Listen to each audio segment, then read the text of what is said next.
Hi, I'm Lisa, and this is Earth. My 8-month-long saga of searching for and purchasing off-grid land in New Mexico, ditching my apartment for a travel trailer, and retiring on a budget to escape a rigged system is nearly complete. I'm taking care of some tasks while I wait for my septic to be dug before I can move on to my land. And I'm also cultivating big picture thinking. Another thing on my to-do list has been to fire up this generator. I bought this 2 months ago in Alamogordo off Facebook Marketplace. It had 10 hours on it. Got an amazing deal. Yet again, another amazing deal. And it hasn't been started since I bought it. It's got gas in it. I don't know if it has the additive that helps gas last longer. I'm blanking on the name for it.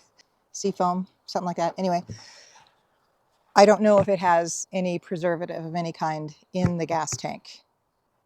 And I don't know how much gas is in it. I don't know if it's going to want to work at 7,000 feet. I know that there are high altitude jet kits that you can get for the jet nozzle in the carburetor. More research is needed. Anyway, let's just see if this thing starts up. Okay, choke out. Hold for 3. It's assuming the starter battery is charged.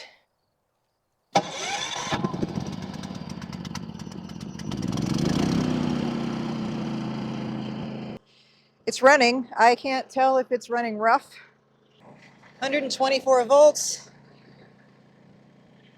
59.8 hertz, 10 hours. I'm so glad I got this. So glad for this. I don't know if any of the sound is coming through, but I am so happy. I would imagine it's not as efficient as it should be because of the altitude, but it works. It runs. I'm super happy. I did watch some YouTube videos about checking the air filters, oil change, that sort of thing. I'm going to be running it on propane almost exclusively. So first I will run it out of gas. I know that carburetors have been an issue. Yeah, a little more research on the damage that gas sitting in the carburetor does and how to prevent that. Time for a rabbit hole. I had shut it down, but I decided that I wanted to let it run for a little while because that seems like the right thing to do. I have no idea. I really hope the wind doesn't knock over the camera. Wind in the spring in New Mexico goes together like green chili on pizza. Today I'm going to wash out 2 water totes just so that they are ready to go when it's time. Taking advantage of the fact that I have access to a whole lot of water right here, and I won't when I move on to my land. This is the time to get them all cleaned out and ready to be in use as water transfer vessels. Anyway, I have a 30-gallon water tote that I purchased when I was in Alamogordo, staying at the RV park. The last day I was there before I pulled out, I bought that off of Facebook. And I was assured that it was cleaned and all of that, but I don't know that. So I'm gonna double clean it.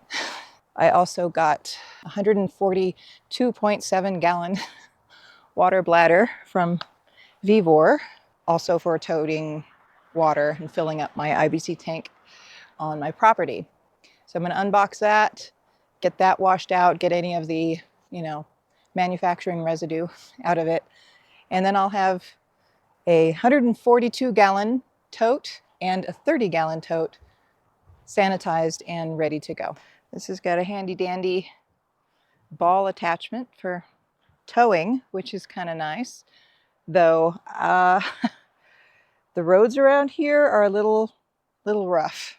That would be quite a gamble trying to tow this. This is the water hose that came with the trailer when I bought it. I bought myself a brand new water hose. again, for my own peace of mind. So I just use this one now as my whatever hose.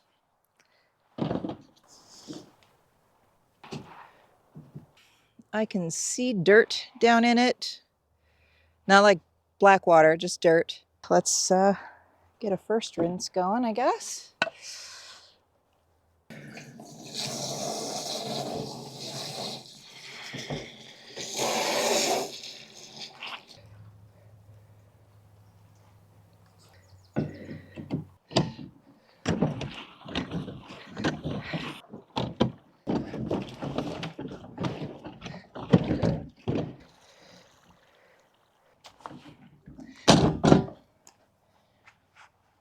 A decent amount of dirt flakes in there still.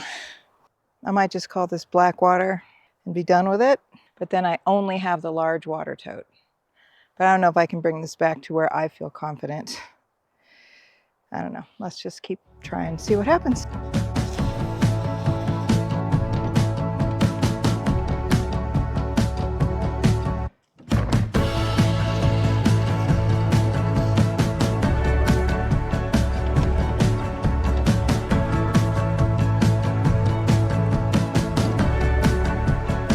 Oof.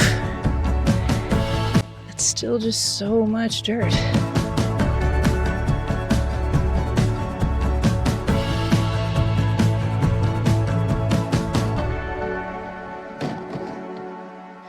I got most of the dirt particles out, but I can see that the inside is coated with a layer of dirt that would need to be like physically scrubbed.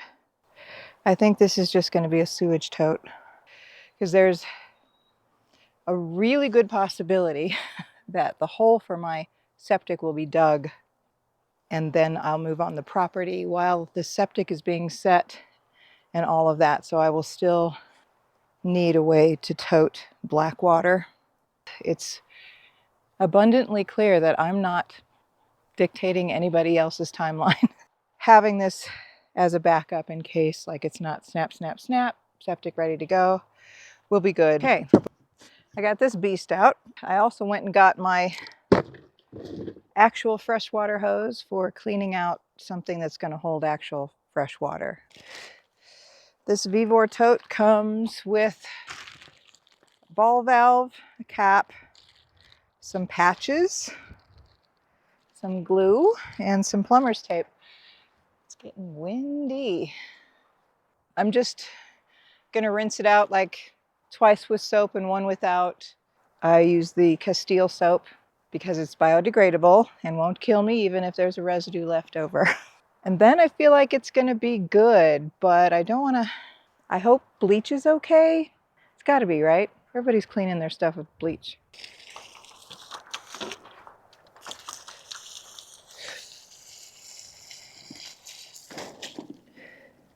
Two of these will fill my IBC tote, so it'll be great to have on hand, but if I also get a smaller one that I can handle, much easier. My freshwater tank is 60 gallons, so a 30-gallon, yeah, good. I'm feeling good about it. Yay. Seems to be a leak. Great. It's not a leak, it's the other valve, which makes sense that this is probably a burp valve. I'm glad it didn't have a leak. Jeez. What a dork.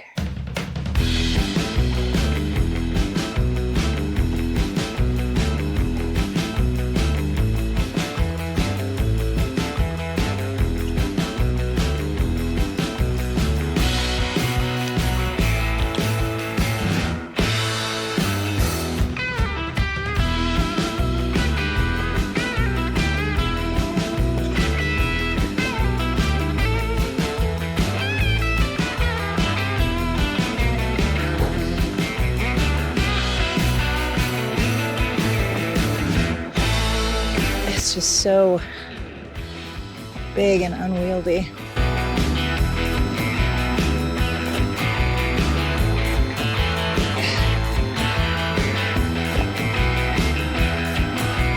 What a beast. Round number 2.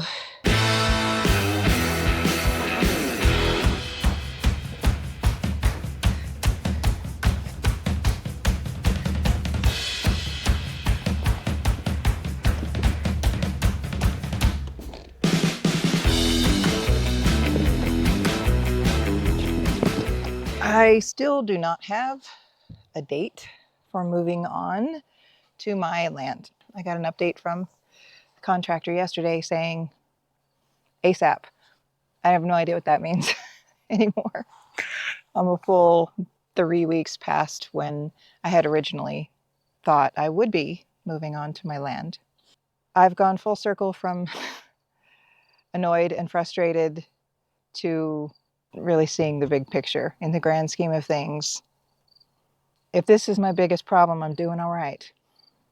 Look around. The world is pretty much on fire. Me being delayed a couple of weeks is not the end of the world, and it is an opportunity to practice allowing acceptance, to relearn these things that I tend to forget along the way. Some lessons just have to keep hitting me in the face for a while until I really, really get it. But there is a palpable peace that comes with letting go and allowing things to unfold as they should. As a neurospicy person with my neurospicy brain, structure is safety and comfort. That's really simplified. But I also know just from life experience that the times when I have allowed things to just unfold, oftentimes it's even better than the plan that I had. I'm good. I'm happy. I'm healthy. I'm fine to stay here. Also, I did set up a wish list for those very kind people who wanted to send me things to get started. It's through an app called Throne, and I'm still setting it up, still figuring out how it works. And as I think of things, I'm putting them in there, and eventually it'll be set up enough to share. It's a list that can include other merchants as well, for those who also don't really want to support the Bezos. My apologies for taking so long to get that done. It's just, I don't have the capacity for more stuff right now anyway. But I do appreciate all the kindness and generosity that each of you have shown, whether you're just watching. If you're a channel member or Patreon member, that helps a lot. Occasionally I'll get some super thanks or tips, or there are a few different ways down below the video where you can support if you'd like to. If you do, just know that you are what's keeping this channel going, literally, and I am forever grateful. I have turned my attention to things that I can do, like cutting the heads off of the weeds growing back on my property. I have ordered an IBC tote cover, thanks to many of you in the comments who let me know that that was a thing. I still have the black paint, so I can paint around the openings so that when I do open them to fill or whatever to check, I'm still minimizing the light. Other things that I can do include cleaning up my space. There is nothing like a good space cleaning to center myself, I guess, is the best way to put it. I think I've mentioned that I haven't really put things away or organized anything because I thought I was going to move any second. If I can get a few things organized, that's going to help with feeling productive as well.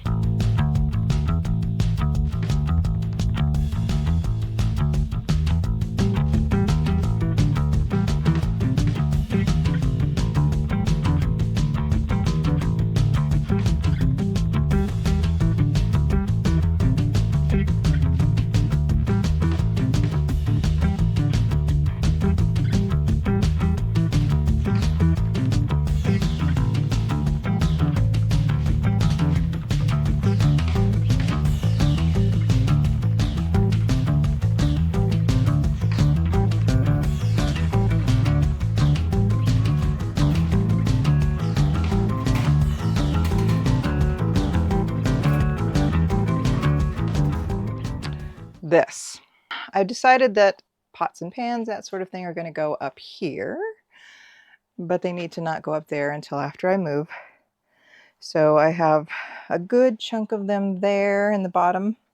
Most of this is clothing, and what I'd like to do is get the clothing into these. These are all empty. But I think if the cat tree moves here, I can pull out my clothing, start putting it in there, eliminate some of these boxes. I have a total of 6 of those stackable door things. Only 3 fit here. This top bunk area is just basically the bunk of shame. This is where I'm throwing it all. Since this is like right across from the sink where I get ready, then this will be like toiletries. Here's my hanging bag. I've got some, you know, nails and screws. So nothing makes sense where it is, and I need to make sense of it. Okay, let's move cat water first.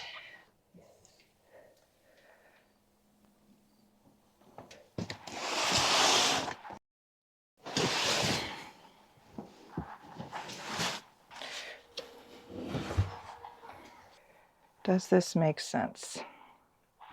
Okay, I've been hard at work for a little while. I got some things handled, some things moved, and it feels better. Let me show you. To show you, I moved the cat tree over. Got just some exercise things back there. This one's going, what is up? You like it, bud?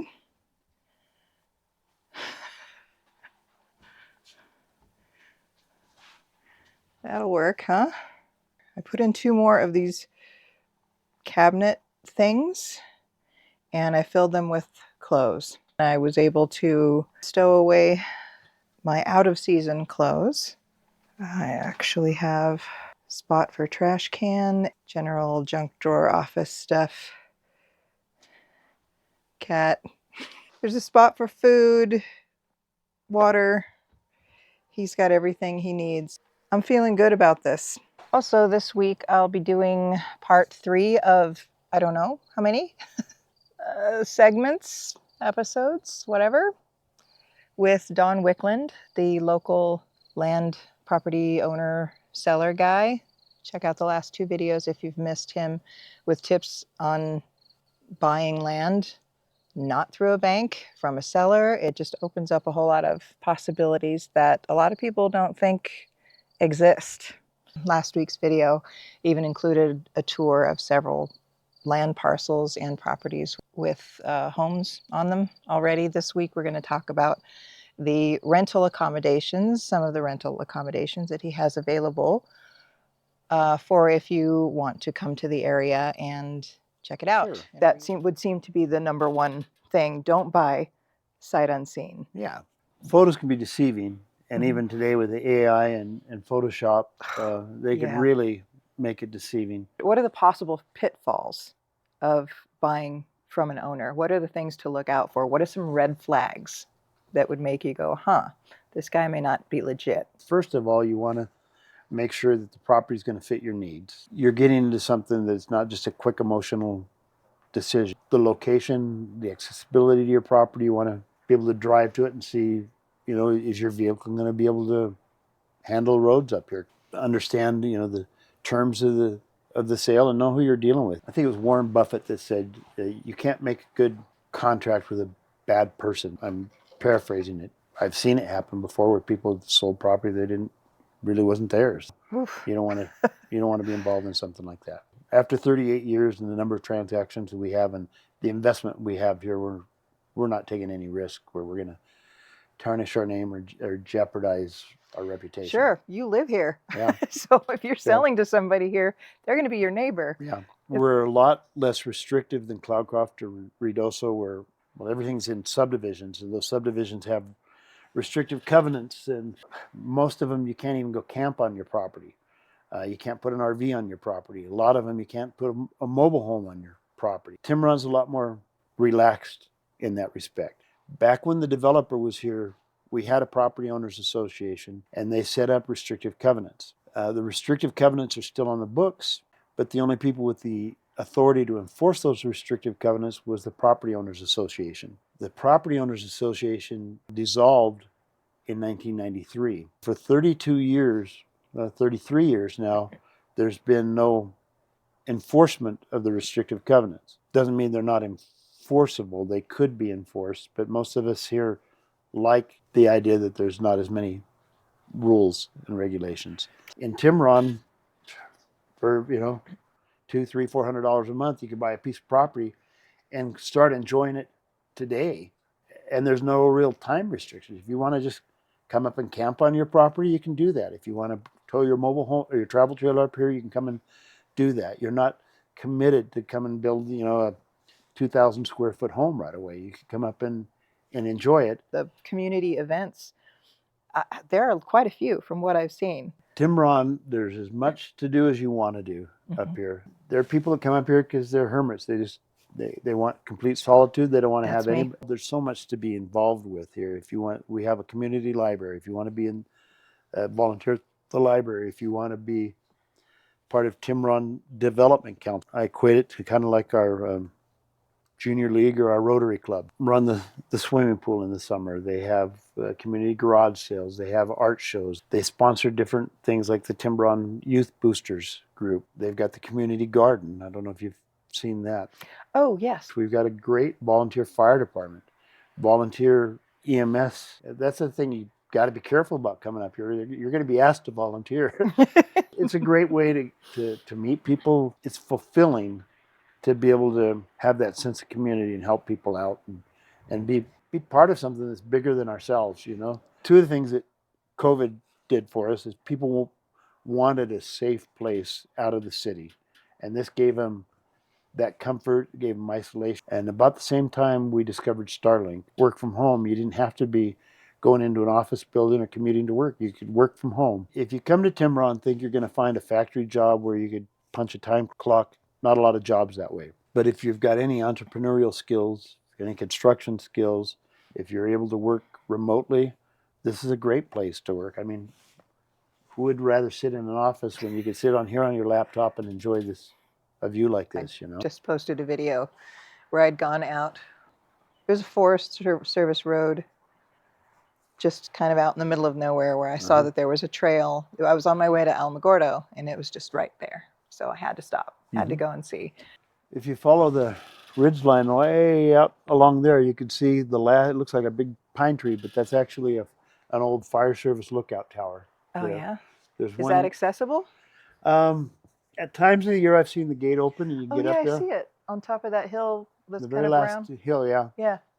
There's another one if you were able to go out through this canyon. As the crow flies, it's not very far, but to get there, you have to go all the way down. And last time I was there, that was open. And you climb up there, it's about 100 feet tall, and you've got to look out forever. From this one, you can see down to White Sands. It's phenomenal. Really? We're talking about buying property here, which is exciting for me and for the buyers. But you don't have to come up here just to buy property. This is a great place to come and relax. Years ago, when I come and show property, people would say, oh, this is great. We'd like to spend some more time here, but there's no place to rent up. So we recognize that niche, and we've been buying properties and fixing it up.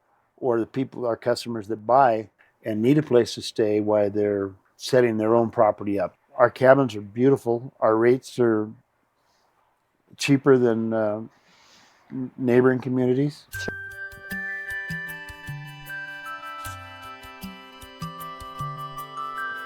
So these are great when groups or families want to get together. They can rent several in a row. Oh, yeah, make like a family compound situation.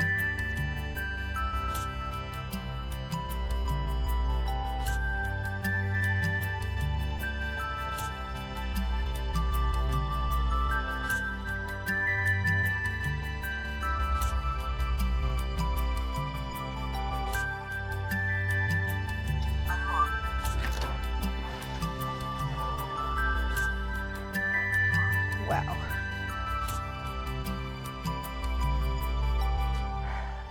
Nice view, huh? Nice view. So you see the difference with this one. This has got the barn style roof.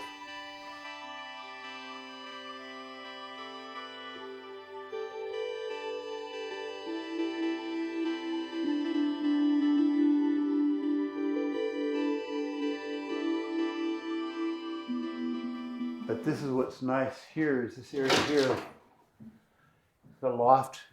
There's enough room up there for either storage. We've got a couple of beanbag chairs and a couple of foam mattresses.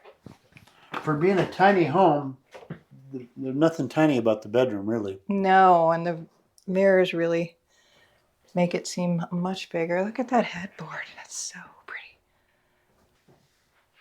This is just amazing what you've done with this. This was a shed. Signature shower. Very nice. This is actually a futon where the back folds out. And here's an extra bed. Oh, We've had nice. a family, a couple with 4 kids stay in this unit before. Really gets me thinking about possibilities. Well, I know a guy.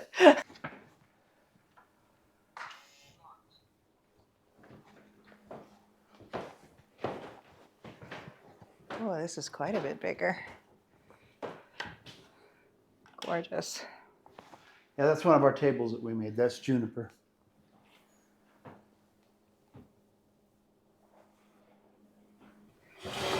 This is just a juniper trunk.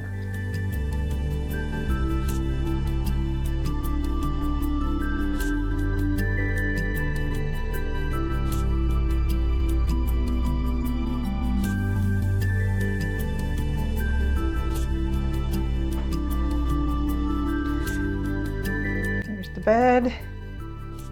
Here's the view.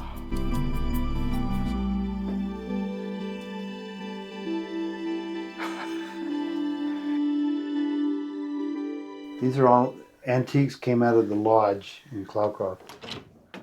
This one has a stackable washer and dryer.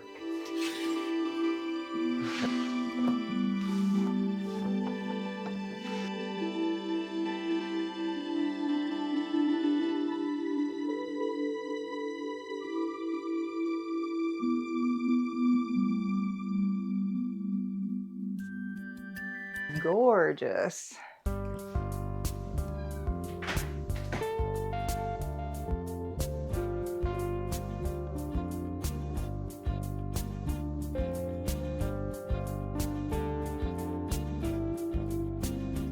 Oh no, down soldier. Here's another one of my repurposed treasures. Oof, look at that. That's from the hotel as well? Mm-hmm. We put the granite top on it and the vessel sink, and it's a lot cooler than a Home Depot. This was something I saw that I thought would be cool. It kind of looks like a floating bed. I think you'll appreciate this shower. Oh. Beautiful.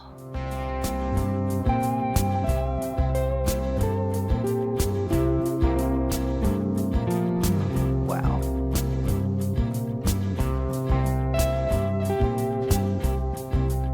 Oliver Lee is the guy I told you about that homesteaded this area. Oh, the circle crosses. Uh-huh. Yeah, I can see his brand there.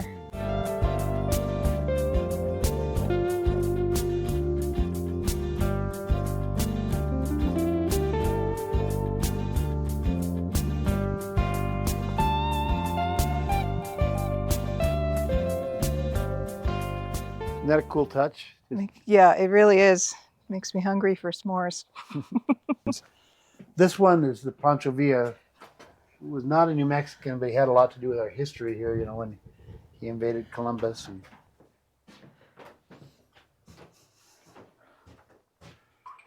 I think this one is my favorite just because I like history. I really like the history of the Mexican Revolution and stuff.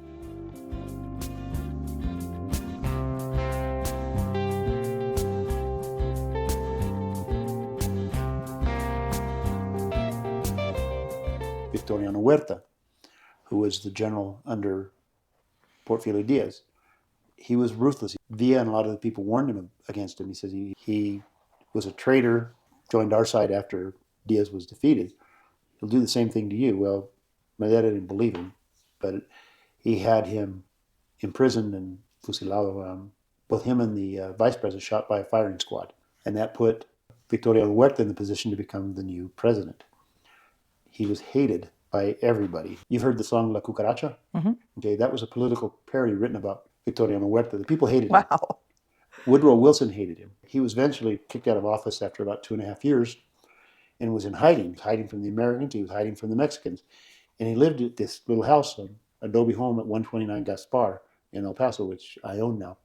This was one of the original windows from that house. Oh, wow. So Villa and Huerta were mortal enemies, so I think it's kind of ironic.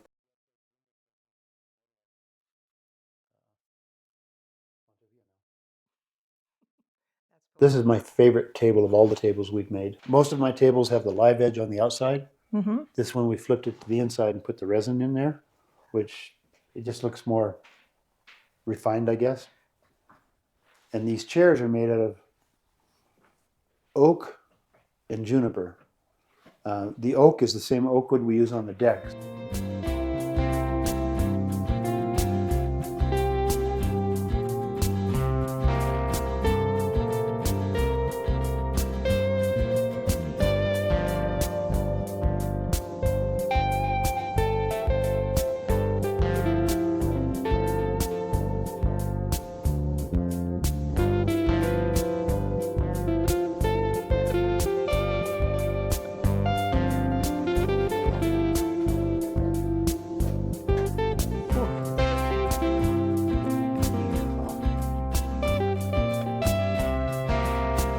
This was another piece out of the hotel.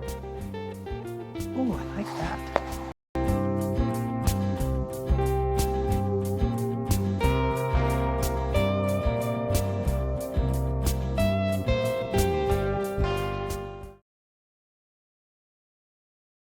Right there with the creek in the background. Airstrip right here. There's a 75-foot setback from the airstrip. When the river is flowing, you can't beat it.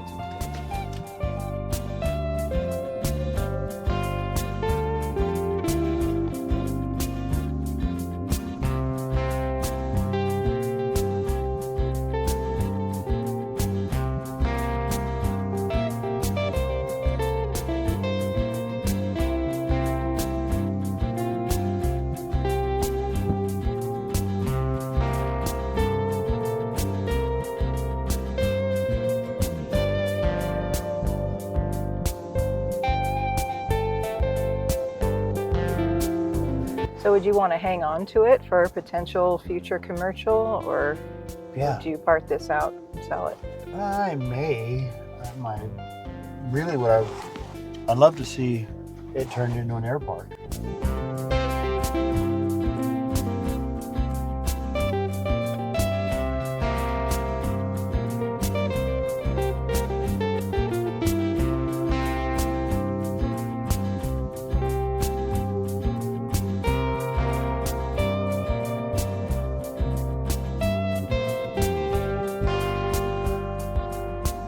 End of the runway.